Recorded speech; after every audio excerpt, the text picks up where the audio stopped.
Hello, this is Attorney Brian Pendergraft with the Pendergraft firm, and I'm a real estate attorney that is licensed to practice law in both Maryland and in Washington, D.C.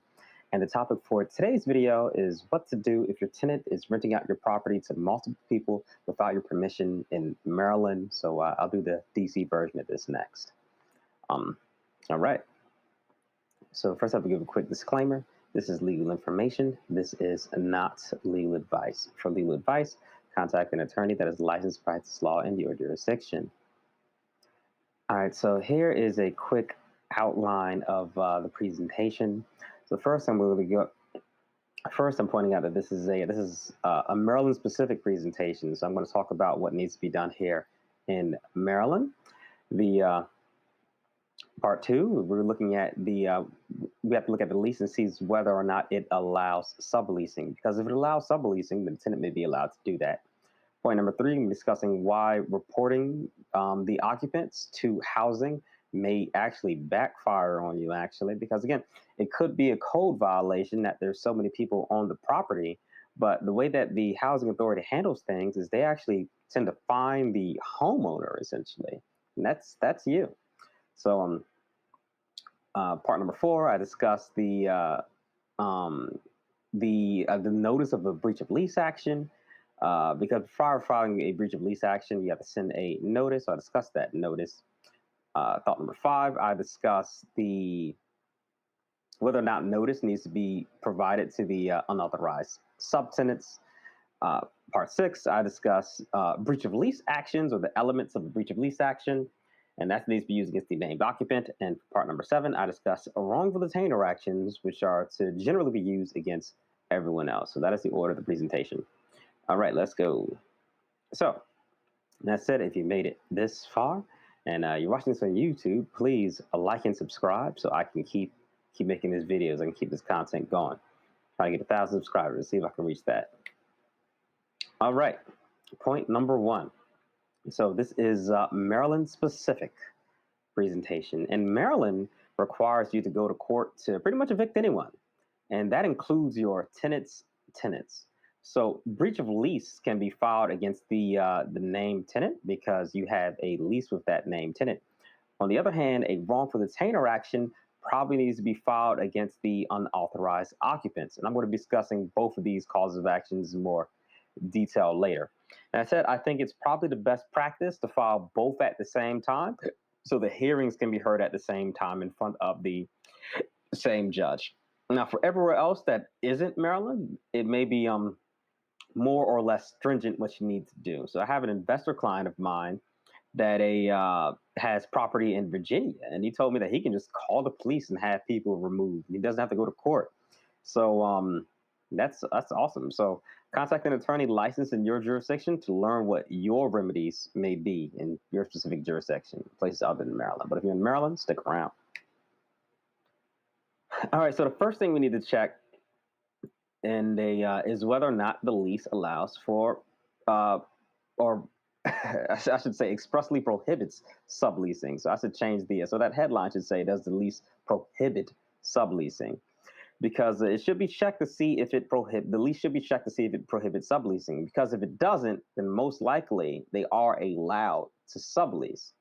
So an alternative breach of lease theory, and that's the best one. The best theory to use is the best reason for a breach of lease is that the lease prohibits subleasing and they are subleasing. It's a done deal.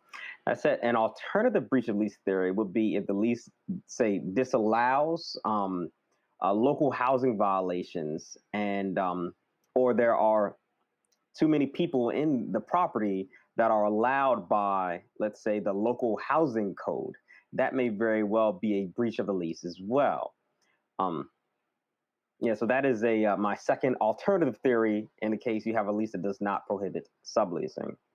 And point number four here is that most standard realtor forms, residential leases forbid subleasing. So if you're using a standard realtor form, chances are your lease does forbid subleasing. Nevertheless, you should check it anyway. And if your lease does not prohibit subleasing, make sure you get some new leases drafted.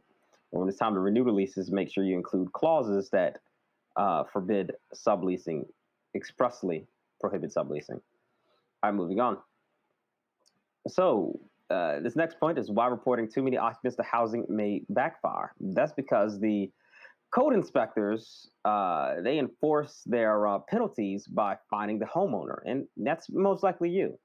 And the code inspectors tend to not carry out evictions. Well, they don't actually do that.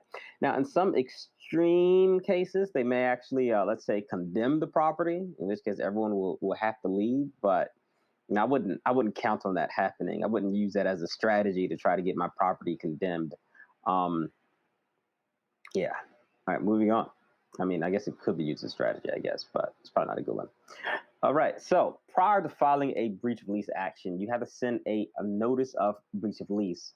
So generally, Maryland requires the notice to be a 30-day breach of lease notice. So you have to send send them a 30-day notice that says that you're in breach of lease, and you cannot file the breach of lease action until after the 30-day notice expires.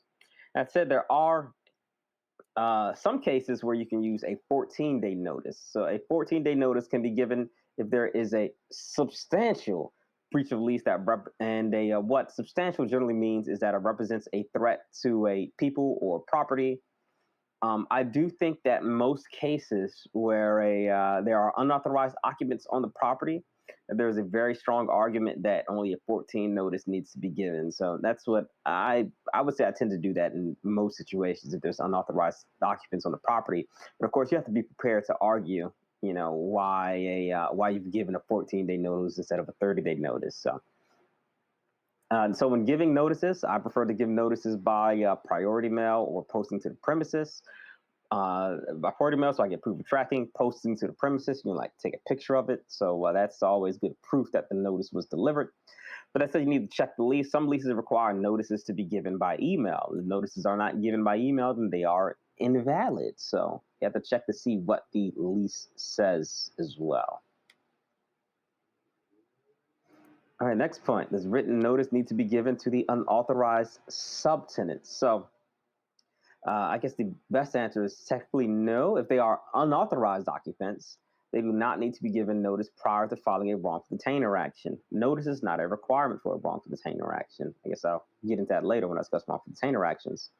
So again, you're going to want to check the lease to make sure that they are not authorized. By that, I mean essentially that's kind of a repeating my previous point where the lease should expressly prohibit subleasing. Otherwise, they may very well be authorized occupants if they are not if their sublease is not prohibited. In which case, filing a wrongful detainer action would be the wrong cause of action. So that said, I just said that a sending notice is to them if they are unauthorized is not required. Even so, I still think it's a good idea to send them a notice to vacate anyway, informing them that they are unauthorized occupants. I'd use it as evidence to show that I made a good faith effort to attempt to reach out to the unauthorized occupants and let them know, hey, you guys are unauthorized occupants. And in some cases, the unauthorized occupants may genuinely believe that the tenant had the right to lease the property to them. So sometimes people already lie to and end up in situations like that. So if you can work with people and get them to leave without going to court, then that's awesome. So now I'm going to discuss the breach of lease action in detail, or in more detail. So here are the elements of a breach of lease action. So I guess how us lawyers think is lawyers think in terms of elements. So each element must be proven in order to prevail in a case. If you're missing a single element, then you lose. You know what I mean? So that is what judges look for. They look to see if you are meeting each element, essentially. So here are the elements of a breach of lease action. Number one, the tenant must have breached the lease. Simple enough. And number two, the second element is that they must have been given a proper notice of a breach of lease prior to the suit being filed. Generally, generally 30-day notice can be 14. In a very serious cases can be 14, in which case, again, I'm making the argument that in many cases there's unauthorized occupants. I think that a 14-day notice is sufficient. Again, you may want, every case is different, so you have to evaluate that on your own, or maybe hire an attorney to do it. And here is the third element that a lot of people miss when it comes to breach of lease actions. So the breach must be substantial enough to warrant an eviction. So that usually means must be harmful to the persons or to the property, essentially. But again, must be substantial. So just because there is a breach of lease does not mean that that breach is substantial enough to warrant an eviction. So you have to be prepared to argue that it is a substantial enough to warrant an eviction.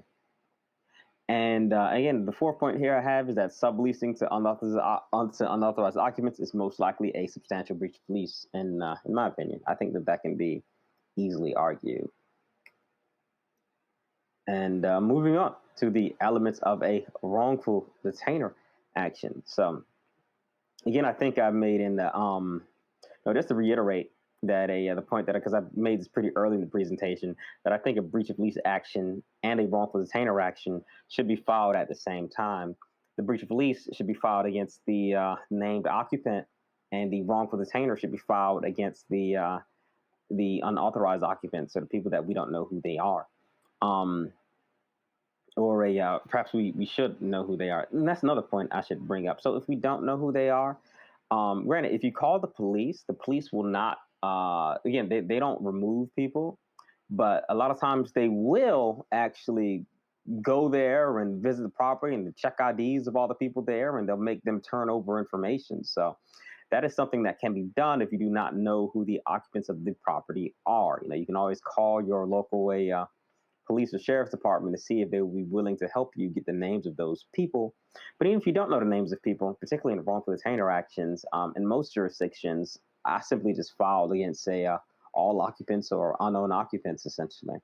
But that said, the breach of lease needs to be filed against the named occupant, and the wrongful detainer action needs to be filed against everyone else, and preferably file them at the same time so that they can be heard at the same time for the same judge. All right, so on to the elements of a wrongful detainer action. So a plaintiff must show that they are entitled to possession of the property. So that generally means they must show that they are the owners of the property. And then if you can do that, if you can prove that you are the owner of the property and that you are essentially entitled to possession, this basically means I show up with the deed to the property and say, hey, I got the deed, I own the property, and I don't have possession of it because people are inside of it. And the occupants of the property, they will be asked to show why the plaintiff is not entitled to possession. So they can say, hey, I have a valid lease, therefore I'm not wrongfully detaining the property. I have a valid lease agreement. I have a valid lease agreement. So that's kind of how, or who knows? Maybe I have a life estate, or maybe I'm the actual owner of the property. You know what I mean? In which case, or maybe I'm a part owner of the property. So they can show why they are why the plaintiff is not entitled to possession, or maybe I should have worded that and say they can show why they are entitled to possession of the property. I have a valid lease agreement, or whatever those alternative arguments may be to show why they should have a license to be on the property, whatever it may be. So again, now if these are unauthorized occupants, then they have fake leases essentially, or they may have no lease at all, or they may have a lease with someone who's not the actual owner of the property, in which case they do not have the right to possess that property.